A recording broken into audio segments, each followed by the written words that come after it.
So today we are talking about the chapter The Sermon at Banaras. The chapter is basically about the life of महात्मा बुद्धा, ठीक है, गौतम बुद्धा. बेटी Renshaw के एक article से ये chapter आपका बनाया गया है. इस चैप्टर में महात्मा बुद्ध जो हैं वो सिद्धार्थ गौतम नाम के प्रिंस से वो बुद्ध में कैसे कन्वर्ट हुए, the detailing is about this.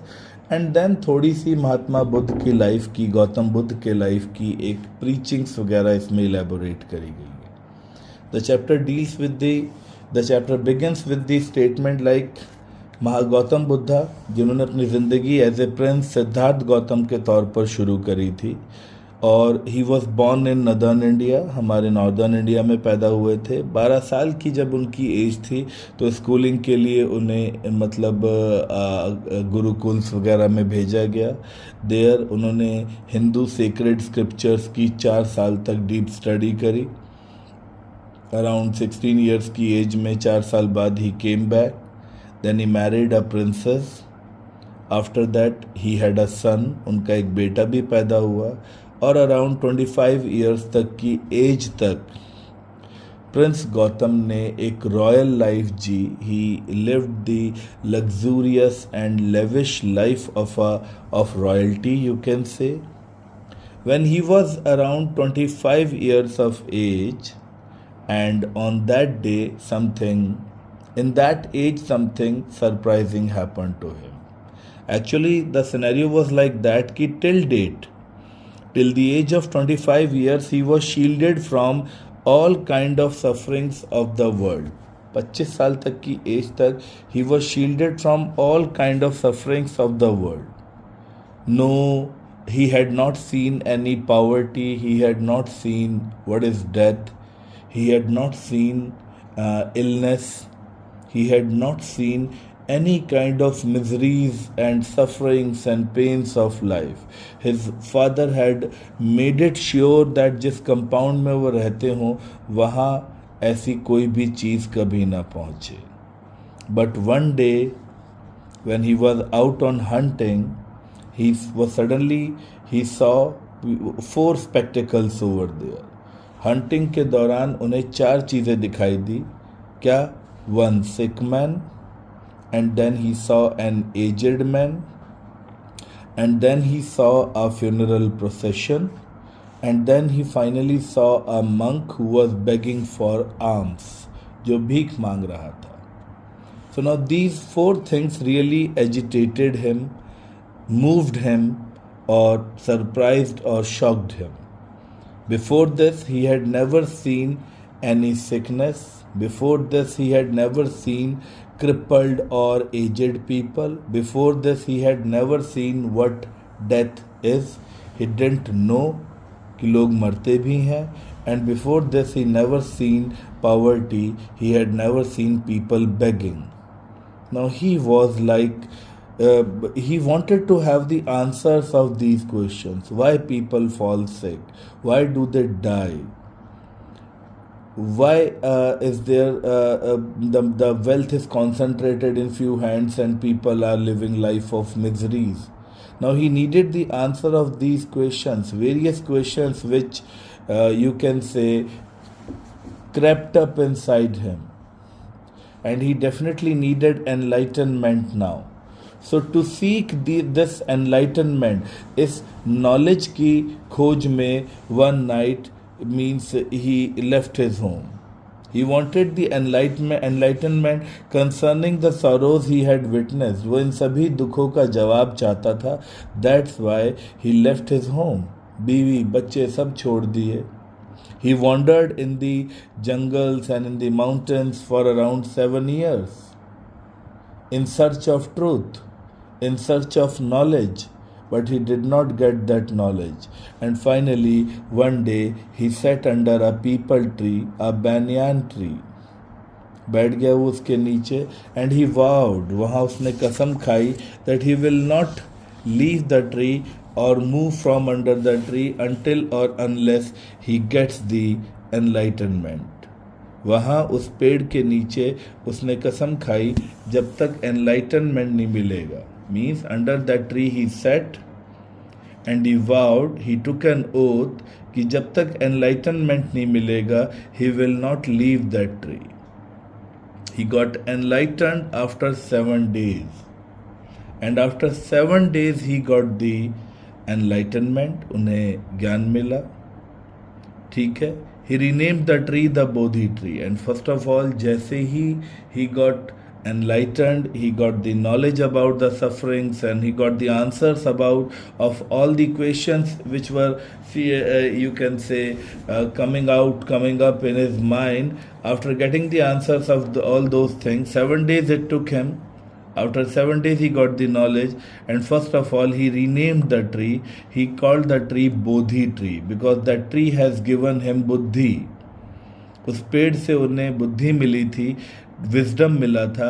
That's why he gave the name Bodhi tree. Even जिस जगह वो रहते थे वो पेड़ था, वो बिहार में गया नाम की जगह थी.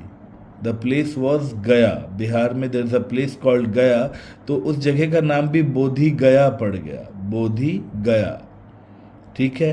And Siddharth Gautam started to be called, और उस दिन से he started to be known as Buddha, the enlightened one, जिसको बुद्धि मिल गई हो, जिसको ज्ञान मिल गया. और that's why from बुद्धि he got the name Buddha, and from then onward at that point he became known as the Buddha, or you can say the awakened or the enlightened. The Buddha preached his first sermon at the city of Banaras. Mahatma Buddha ने अपना पहला सरमन, पहली preaching, पहला प्रवचन बनारस में दिया. Banaras is one of the most holiest place. ठीक है. At the bank of river Ganga. Ganga नदी के किनारे पर there are various dipping places. Haridwar में डिपिंग होती है, ऋषिकेश में डिपिंग होती है. ठीक है. इलाहाबाद के संगम में भी डिपिंग होती है. लेकिन उन सब में अगर सबसे प्योरेस्ट और सबसे पायस और सबसे इम्पॉर्टेंट जगह कोई है तो वह है वाराणसी और बनारस, और काशी भी कहते हैं उसे. ठीक है. नहीं, काशी नहीं कहते, I think so, Banaras. Okay. So Banaras is the most Holi of the dipping places on the river Ganga. और वहाँ उन्होंने जो सरमन दिया, जो प्रवचन दिया, जो सरमनाइज किया, that has been preserved and is given here. उनका सरमन यहाँ पे अब हम आपको सुनाएंगे कि उन्होंने वहाँ पर पहली बार जो प्रीचिंग दी उसमें उन्होंने क्या कहा. इस प्रीचिंग में महात्मा बुद्ध की विजडम नज़र आती है, और उन्होंने अपनी प्रीचिंग में लाइफ की एक सबसे इनस्क्रूटेबल सफरिंग को इलेबोरेट किया है. एक ऐसी सफरिंग जो लोगों को समझ नहीं आती, एक ऐसा पेन, एक ऐसी प्रॉब्लम जिससे कैसे हैंडल किया जा सके. People are not able to understand that thing. In this preaching, in this sermon, Gautam Buddha is describing that particular, how to come out of that pain. कहानी ये है, अब यहाँ एक छोटी सी कहानी, स्टोरी इनसाइड अ स्टोरी, कि there was a girl called Kisa Gautami. She had a son. By some reason, what happened one day, her son died. She became so grieved. She became so sorrow stricken. वो पगला सी गई. She was not ready to accept the fact that her son had died. So basically, in her grief, she was carrying the dead body of her son from door to door, from people to people, and telling them कि please मेरे बच्चे को जिंदा कर दो, जिंदा कर दो, प्लीज़ कोई मेरे बच्चे को जिंदा कर दो. People even started talking like this, that her only son had died and she has grown mad with because of the death of her son. ये पागल हो गई है. Why can't she understand one basic thing, that the people who have died cannot be revived? जो मर गए हैं उन्हें रिवाइव नहीं किया जा सकता, रिजुविनेट नहीं करा जा सकता, रिसोसिएट नहीं किया जा सकता. काफ़ी लंबे, लेकिन वो इस बात को सुनकर राजी नहीं थी. She was moving from home to home, place to place, so at length, काफ़ी लंबे टाइम के बाद कीसा गौतमी को एक आदमी मिला. At least he replied to her request, उसने उसकी रिक्वेस्ट को रिप्लाई किया, एड्रेस किया और उसे कहा कि सी, मैं आपको आपके बेटे को रिवाइव करने की मेडिसिन नहीं दे सकता हूँ, बट मैं एक फिजिशियन को जानता हूँ, एक डॉक्टर को जानता हूँ who can revive your son, जो आपके बच्चे को रिवाइव कर सकता है. I know one physician. The girl said, please tell me sir, please I am requesting you, please मुझे नाम बताइए, कौन है वो. आदमी ने कहा ठीक है, वहां जाइए, गो to Shakyamuni, the Buddha, the awaken. आपकी हेल्प करेंगे Shakyamuni, or you can call him Buddha or you can call him the awaken. आप उसके पास जाइए, वो ही आपके बेटे को जिंदा कर सकता है. Kisa Gotami went to Buddha and she cried.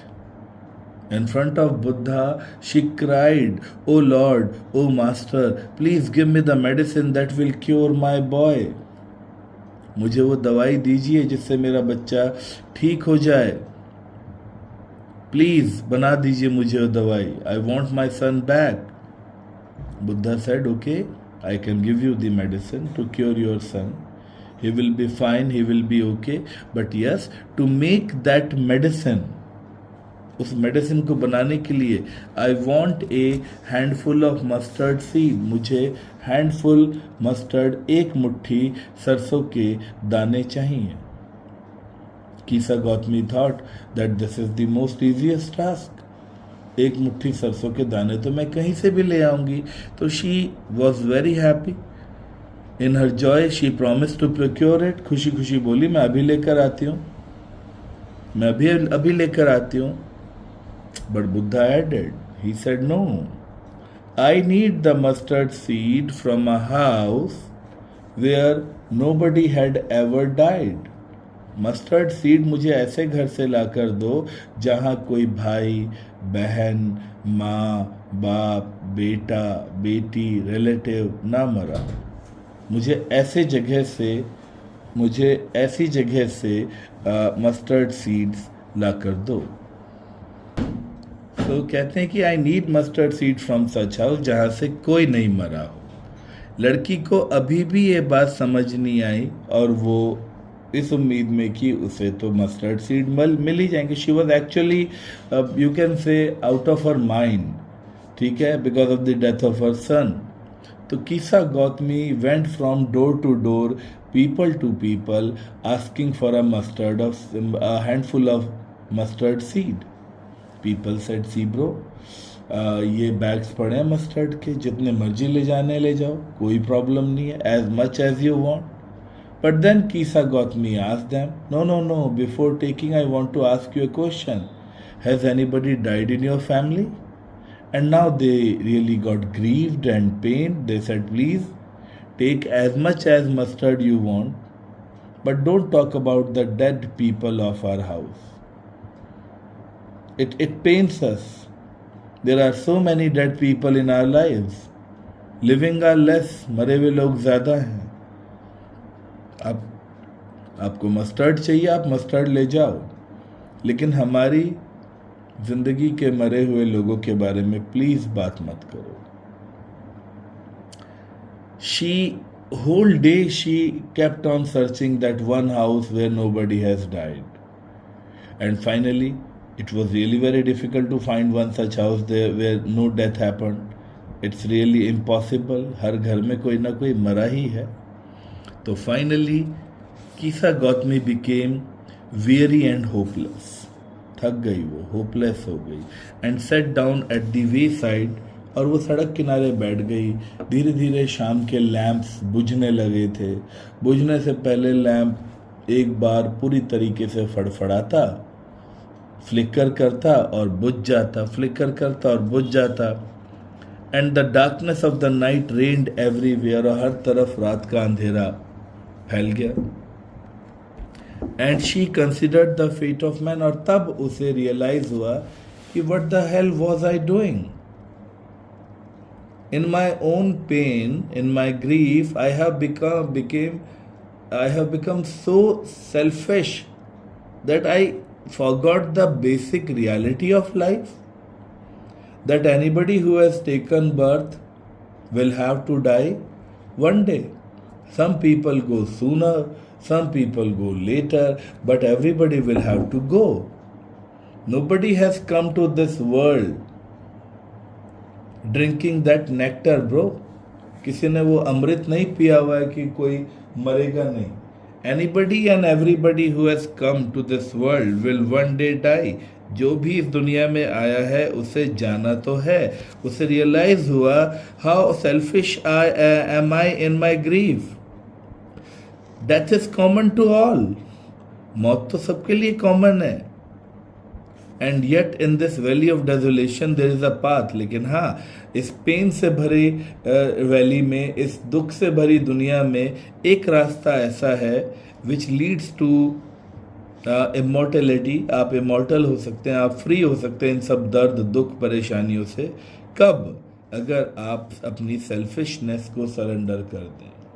Stop asking why me, why my parents died, why my son died, why my relative died, why my friend died. Oh, it's not my only, bro.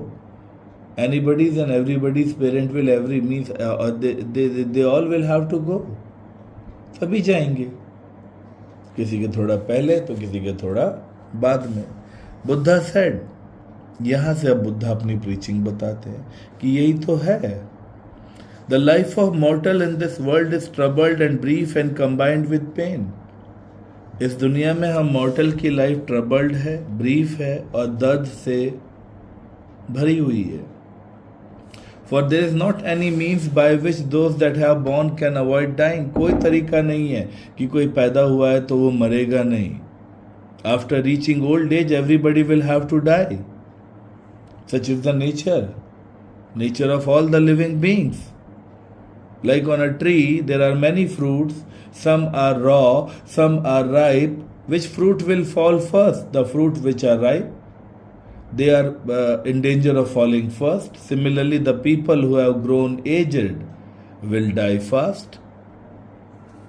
So all the mortals who when born, जितने भी mortals हैं, they are always in danger of death. उन्हें मरना तो है.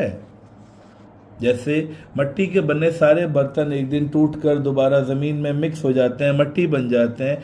Similarly life of mortals, both young and adult, both those who are fool and those who are wise, those who are rich और poor, they will all fall into the power of death. सबको मरना है. All are subject to death. There is nobody in this world who will not die. And the people who die, they depart from life. वो इस दुनिया से चले जाते हैं. No matter how much you try, a father cannot save his son, a kinsman, a relative cannot save his relative. They will be looking at you and lamenting, and one by one people will keep on dying. We are all like the animal in a slaughterhouse. We are all in the line of being slaughtered by the hands of death. सबको मरना एक दिन. So the world is afflicted with death and decay. The world is, you can say, infected with death and decay. We have an infection called death. हम सबको मौत की बीमारी लगी है. Therefore the wise do not grieve knowing the terms of the world. और जिसको ये बात समझ आ जाए, अक्लमंद इंसान तभी तो नहीं रोते किसी के मरने पे. हाँ, थोड़ा बहुत पेन होता है, इट्स ओके. थोड़ी बहुत grieving is okay, but not much. जो भी लर्नड इंसान होगा, एक एजुकेटेड इंसान होगा, वो कभी भी किसी के मरने पर ज़्यादा दुख नहीं मनाएगा. वो जानता है इट्स लाइफ. आज वो मरा है, कल मैं मरूंगा. आज उसका दिन था, कल मेरा है. Everybody will go. कोई नहीं बचेगा यहाँ पे. So not from weeping not from grieving will anyone obtain peace of mind. आप कितना ही वीप कर लें, कितना ही ग्रीव कर लें, आपको पीस ऑफ माइंड नहीं मिलेगा. ऑन द कॉन्ट्रेरी, जितना ग्रीव करोगे, जितना रोओगे, जितना क्राई करोगे, the pain will be greater and your body will suffer. खुद को बीमार कर लोगे, पीले पड़ जाओगे. इतना होने के बाद भी you can not save your people, death तो will definitely come. अगर रोकर ही बचाया जा सकता लोगों को तो सारी दुनिया अपने लोगों को रो रो कर बचा लेती ना. By weeping you cannot do anything, rather you will make yourself ill. So if you are seeking peace, अगर आपको पीस चाहिए तो अपने अंदर से ये रोना धोना निकालना पड़ेगा, कंप्लेंट्स निकालनी पड़ेगी, डिटैच होना पड़ेगा. He who has drawn out the arrow, और जिसने अपने अंदर से अटैचमेंट का एरो निकाल दिया, प्यार मोहब्बत का एरो निकाल दिया, he will become composed, he will obtain peace of mind. और जिनको peace of mind मिल जाता है they become free from sorrow, वो free हो जाते हैं and they are blessed, और वो फिर blessed हो जाते हैं, फिर उन्हें कोई परेशानी नहीं होती. इसलिए death is the basic truth and we need to understand this fact that anybody who is born will one day die. The day we are born we are infected with the disease called death, and we have a limited time in our hand, and during that time we need to live life, and after finishing our time will go. अभी मैं सिखों की एक prayer meets में गया था तो वहाँ लिखा था, वहाँ वो बोल रहे थे, भाई जी बोल रहे थे कि स्वासादी पूंजी जितनी भगवान ने वाहिगुरु ने उनको बख्शी थी उतनी पूंजी अपनी खर्च करके वो दोबारा वाहिगुरु जी के पास चले गए. So when we come to this world, we are given a particular amount of time to live. Whatever we have to do in that time, and after that we'll go. And not only we, everybody will go one day. We need to understand this basic truth and we need to move on. किसी के जाने से रुक जाना, अड़ जाना, परेशान हो जाना is not the thing. Rather थोड़ा डिटैच होना सीखो और बेसिक ट्रूथ को समझो लाइफ की. This is the chapter sermon at Banaras. I hope समझ में आ गया होगा.